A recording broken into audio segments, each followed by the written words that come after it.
ele vai falar no versículo 8, o Senhor diz assim, ó: o Senhor enviou um profeta aos filhos de Israel que disse assim: assim diz o Senhor Deus, eu vos fiz sair do Egito e vos retirei da casa da escravidão. Libertei da mão dos egípcios e de todos os que os oprimiam. Expulsei todos diante de vocês e dei a terra que vocês moram. E o Senhor disse: eu sou o vosso Deus. Não tenham medo dos outros deuses na terra que vocês habitam. Mas vocês não obedeceram a minha voz. Irmãos, olha só que coisa. Deus estava me fazendo meditar nisso aqui. Sabe por quê? Antes de Deus dar o livramento, Deus fez o povo refletir numa coisa. Israel está passando humilhação na mão de um povo que é muito forte. O texto que a gente leu, você leu comigo, o versículo 5 diz que eles eram uma multidão que não dava para contar. Então era muita gente. E era muito forte, sim ou não? Só que o anjo, o profeta aparece e diz assim: maior do que esse exército que está oprimindo vocês, era o exército dos egípcios. Pior do que a situação que vocês estão vivendo hoje, era o que vocês viveram há muitos anos atrás lá no Egito. Aí diz assim, ó: Deus tirou vocês da mão dos egípcios, que eram pior. Deus tirou vocês do Egito, que era um sofrimento muito maior. Deus deu livramento para vocês de uma situação muito mais difícil do que essa. E Deus disse: não tenha medo dos adversários, não tenha medo dos problemas que vocês vão enfrentar. Por quê? Porque o Senhor é contigo. O que Deus estava usando o profeta para falar é o seguinte: se vocês tiverem fidelidade a Deus, se vocês andarem na presença de Deus, não vai ter inimigo nenhum para atrapalhar a vida de vocês, não vai ter problema nenhum para derrubar vocês. Só que o profeta disse: vocês não obedeceram à voz de Deus. Irmão, quanto problema na nossa vida que ele só existe porque a gente se afastou do que Deus mandou. O povo só está passando por essa humilhação porque se afastou do que Deus mandou eles fazerem, gente. O povo só está sofrendo na mão dos inimigos, dos midianitas, porque se afastou de Deus, porque fez o que o coração estava mandando e não o que Deus estava mandando. Porque o povo abandonou a palavra para fazer conforme a sua própria vontade. Irmãos, tem muito sofrimento na nossa vida que só acontece porque a gente se afastou da palavra de Deus. A gente se afastou do que Deus colocou para a gente. Se a gente ainda estivesse na posição, não estava acontecendo isso. Eu não estou dizendo que todo problema, que todo sofrimento é espiritual, mas muito sofrimento só está na nossa vida porque a gente se afastou de Deus, irmãos. E aí a pergunta que eu quero te fazer, que Deus me levou a refletir, foi: o teu problema é muito grande ou a tua busca que ficou pequena? O teu problema que é muito difícil ou a tua comunhão com Deus que não existe mais? Porque quando o povo teve comunhão com Deus, Deus deu livramento da mão de Faraó. Irmãos, você consegue imaginar o que é Deus abrir um mar e o povo atravessar um mar em seco como se fosse um caminho qualquer, gente? Você consegue imaginar as águas se levantando e virando parede para o povo atravessar, e o povo atravessou em seco, e não foi milagre assim, ó, vamos atravessar correndo porque pode ser uma sorte e daqui a pouco volta ao normal. Não, irmãos, tinha idoso, tinha criança, o povo atravessou devagar, a passos lentos, e enquanto o povo não passou, o mar continuou aberto. Quando o povo passou e Faraó tentou entrar no milagre deles, a Bíblia diz que Deus fechou o mar e matou todo mundo afogado, irmãos. Você consegue imaginar o que é isso? Você consegue imaginar o que é você falar para Deus: Senhor, não tem água para a gente beber, e Deus mandar tocar na pedra e a pedra dá água, irmãos? Você consegue imaginar o que é você falar para Deus: Senhor, não tem comida, não tem plantação, não tem nada, e aí de manhã Deus fala assim: ó, vai dormir tranquilo, porque de manhã eu mando comida, e quando você abrir a porta da tua casa, o pão está quentinho na porta de casa que Deus mandou do céu, irmãos. Isso é o povo que estava sendo fiel a Deus. Deus mandou providência. Aí eu te pergunto: será que a luta ficou grande demais que você não está suportando? Ou será que a gente que se afastou do Deus vivo? Porque, olha só o que Deus vai falar por meio do profeta: vocês não deveriam ter medo dos adversários. Deus está deixando claro uma coisa aqui. Se vocês estivessem me buscando, esses inimigos ainda iam existir. Se vocês estivessem me buscando, esse exército ainda seria grande. Deus não está falando assim, se vocês estivessem buscando a Deus, esse exército aí que é 1 milhão de pessoas, vamos usar de exemplo aqui, olha esse exército aí que não dá nem para contar, tem mais de 1 milhão de pessoas. Deus não estava dizendo assim, eu ia diminuir para 100 mil, ia ficar um exército mais fraco para vocês lutarem. Deus não estava dizendo isso. Deus estava dizendo o seguinte: se vocês estivessem me buscando, o exército ainda seria um exército de 1 milhão de pessoas, mas vocês seriam mais fortes do que eles. Deus não está dizendo, se vocês me buscassem, a prova seria menor. Não, a prova seria a mesma, mas vocês seriam mais fortes. Muitas das vezes, gente, não é que a luta está muito grande, não. É que a gente, por se afastar de Deus, ficou fraco. É que a gente, por se afastar de Deus, agora não dá conta mais do recado. Deus está perguntando para você, será que a tua luta realmente é tão grande quanto você está dizendo? Ou será que é você que diminuiu a busca, diminuiu a oração, diminuiu o jejum, e agora toda a luta que vem consegue te paralisar? Deus disse para aquele povo, isso, vocês só estão sofrendo porque se afastaram do Deus vivo. Aí o que Deus vai fazer, irmãos? Deus manda o anjo. O anjo aparece para um rapaz chamado Gideão. E o anjo diz do que para Gideão? Gideão, Deus é contigo, homem valoroso. Só que aí Gideão, ele está indignado, irmãos. Ele está revoltado. E por um lado é até bom, porque tem gente que se conforma com a vida ruim, né? Tem gente que se acostumou com a enfermidade. Tem gente que se acostumou com a miséria. Tem gente que se acostumou com o pecado, se acostumou com o vício, e aí ela vai morrer desse jeito. Por quê? Porque Deus quer? Não, porque ela já se conformou. A Bíblia diz, não vos conformeis com esse mundo. Se você se conformar, Deus não pode te abençoar, porque você vai se acomodar e não vai fazer nada. Gideão está inconformado, só que na cabeça de Gideão, a culpa é de Deus. Na cabeça de Gideão é Deus que não quer abençoar mais. Aí o anjo diz assim, Deus é contigo, varão valoroso. A gente não continua a leitura, mas na leitura o Gideão vira para o anjo e diz assim, se Deus é comigo, por que eu estou passando essa luta? Se Deus é comigo, por que eu estou sofrendo? Na cabeça de Gideão é Deus que não quer agir. E muita gente, irmãos, na cabeça de muita gente, a culpa é de Deus. Por que Deus não está fazendo a obra? Por que Deus não me tirou dessa dificuldade? Por que Deus não repreendeu essa enfermidade? Por que Deus não me deu livramento? Por que Deus não resolve a minha... Eu estou orando tanto, por que Deus não me dá um jeito logo nessa situação? A gente sempre vai colocar a culpa em Deus como se fosse Deus que não quisesse agir. Deixa eu te perguntar uma coisa, irmão. Você como pai quer ver teu filho sofrendo? Ainda que às vezes seja necessário deixar ele sofrer um pouco para aprender, para amadurecer, mas você vai deixar ele sofrer muito tempo? Você logo vai intervir, você logo vai ajudar. Jesus disse assim certa vez, se vocês que são maus sabem cuidar do bem dos filhos de vocês, imagina o Deus que está lá no céu. Então se você não quer o seu filho sofrendo, Deus também não quer você sofrendo. Aí a pergunta é, então por que Deus deixa?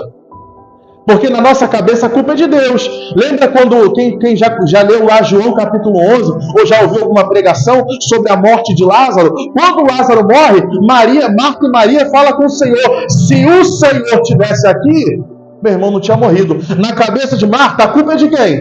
É de Jesus, porque Jesus não estava aqui na hora que eu precisei. Então a culpa é de Jesus. A gente sempre coloca a culpa em Deus. Quanta gente está aí no mundo revoltada, dizendo assim, Deus não existe, porque se Deus existisse, eu não estava assim. Se Deus existisse, não tinha doença. Se Deus existisse, não tinha coisa. Irmãos, é sempre mais fácil jogar a culpa para Deus. Até Adão, na hora que caiu no pecado, ele falou que a culpa foi de quem? Ele disse assim, a mulher que o Senhor me deu fez eu pecar. A cara de pau dele de falar, foi o Senhor que me deu essa mulher, e por causa do Senhor e dela aí, vocês resolvem de quem é a culpa. Eu não tenho culpa não, o é do Senhor é dela. Alguém aí é o culpado. Aí a gente fica sempre assim, por que Deus não abençoou? Gideão está indignado com Deus e fala assim, se Deus está comigo de verdade, se Deus existe, por que eu estou nessa luta? Vou te falar, irmãos, por que você está nessa luta? Recentemente eu até falei isso com a missionária. Eu tinha eu estava orando por uma situação e eu estava assim, inconformado. Eu não vou dizer que eu estava revoltado, eu não estava revoltado com Deus, mas eu estava encucado, eu estava não entendendo por que eu estava orando tanto, jejuando muito, clamando muito, e eu falei assim: Senhor, eu estou orando mais do que antes, eu estou jejuando mais do que antes, e o Senhor não está me usando como o Senhor falou que ia fazer. E isso me deixou meio intrigado. E um dia eu estava no meu propósito, no meu jejum, eu falei: Senhor, eu não quero te cobrar nada não, mas assim, não está batendo essa matemática. Eu estou orando mais, eu estou jejuando mais, e o Senhor está fazendo menos. Na minha cabeça eu estava certo e era Deus que não estava fazendo. Aí, irmão, para minha surpresa, Deus resolveu me responder. E aí, irmão, no dia que Deus te responder, você vai ficar até com vergonha. Que a gente sempre acha que é Deus que está errado, e aí de vez em quando Ele responde para esfregar a verdade na nossa cara, de uma forma bem carinhosa, jeitosa, mas Ele esfrega a verdade na nossa cara, e aí Ele mostra que o errado sempre foi a gente. Aí a gente fica até com vergonha. Aí Deus mostrou onde que estava o erro. E eu falei assim: Jesus do céu, eu estou orando mais, jejuando mais, mas não estou tapando a brecha. Eu estou orando mais, estou jejuando mais, mas estou errando nisso daqui. Eu até falei com a missionária, ó, vigia nisso daqui, porque Deus me mostrou que por causa disso aqui Ele não está me abençoando. Então vigia para não acontecer com você a mesma coisa. E calhou até que ela falou: não, eu estava sentindo a mesma coisa. Agora que você falou, eu tenho certeza que foi de Deus. Deus já estava me despertando. Mas você vê, irmãos, que às vezes a gente está colocando a culpa para Deus, aí está perguntando: por que minha vitória não chegou? Faz o seguinte, faz um propósito com Deus de jejum e oração. Se você não aguenta jejuar muito, jejua pouco. Mas oração você consegue fazer, vai orar todo dia. Faz um propósito com Deus durante o mês de outubro e fala assim: Senhor, por que essa vitória aqui ainda não chegou? Senhor, por que a vitória lá em casa não aconteceu ainda? Senhor, por que o Senhor não mudou minha situação financeira? Por que o Senhor ainda não curou a minha enfermidade? Por que o Senhor ainda não me levantou como o Senhor? Aquela promessa que o Senhor falou há muito tempo atrás, por que o Senhor não fez? Deus vai te mostrar e você vai entender que, na verdade, o problema e a culpa nunca teve em Deus, sempre foi na gente. Gideão falou assim: ó, por que Deus não faz mais as maravilhas? Ele só esqueceu de olhar que o povo estava desviado. O povo não orava mais, jejuava mais. É fácil falar: Deus não faz mais. Oh, mas você também não está orando, você não está jejuando, você não vigia com a língua, você não faz a sua parte. Aí o anjo falou para ele assim: ó, então você vai. Deus ainda é Deus, Deus ainda opera a maravilha, mas não tem ninguém para ir. Não tem ninguém para orar. Você está inconformado? Você quer ver o milagre de Deus? Aí o anjo diz para Gideão: vai nessa tua força. E que força? Porque ele mesmo não tinha força nenhuma, estava escondido. Mas ele diz assim: ó, o segredo estava: Deus está contigo. Vocês se afastaram de Deus, mas Deus ainda está contigo. Então, se você se voltar para Deus, buscar Deus, Deus vai te ajudar e você vai mudar esse cativeiro. Deus está dizendo para a gente, irmãos, se você voltar e buscar a Deus, essa luta perde a força. Tem problema na nossa vida que só está ganhando força porque a gente perdeu comunhão com Deus. Eu não estou aqui para te oferecer fórmula mágica, não existe isso com Deus, irmão. Isso aqui não é macumba, é macumba que você faz ritual. O Espiritismo te apresenta ritual, mandinga, fórmula mágica. Você faz isso aqui, compra isso aqui, traz tal dia, tal hora, faz desse jeito que funciona. Deus não tem ritual, Deus não tem mandinga, não tem fórmula certa. Com Deus tem comunhão e relacionamento, irmãos. Se você perder o relacionamento com Deus, acabou tudo. É o relacionamento com Deus que te dá força. Aí eu te pergunto, irmãos, quantas lutas maiores você passou e você ficou de pé porque Deus te deu força? Aí se você comparar com a luta que você está passando hoje, você vai ver que a luta hoje nem é tão grande, mas você não está dando conta. Talvez o teu relacionamento com Deus é que perdeu a força. Talvez o diabo conseguiu te parar no ponto mais importante. Qual foi? A oração. Qual que era a diferença do Daniel do passado, que venceu um monte de luta, e o Daniel hoje que não está vencendo luta nenhuma? A oração. Por que você já passou por poucas e boas e sobreviveu e hoje está aí caindo pelas beiradas? Porque você tinha mais comunhão do que você tem hoje. Deus está dizendo para você: volta. Volta a orar. Volta a jejuar. Para de colocar obstáculo. Para de dar desculpa. Volta a buscar e você vai ver Deus fazer as maravilhas que Ele fez no passado na tua vida. Quando o relacionamento com Deus é fraco, o diabo fica forte.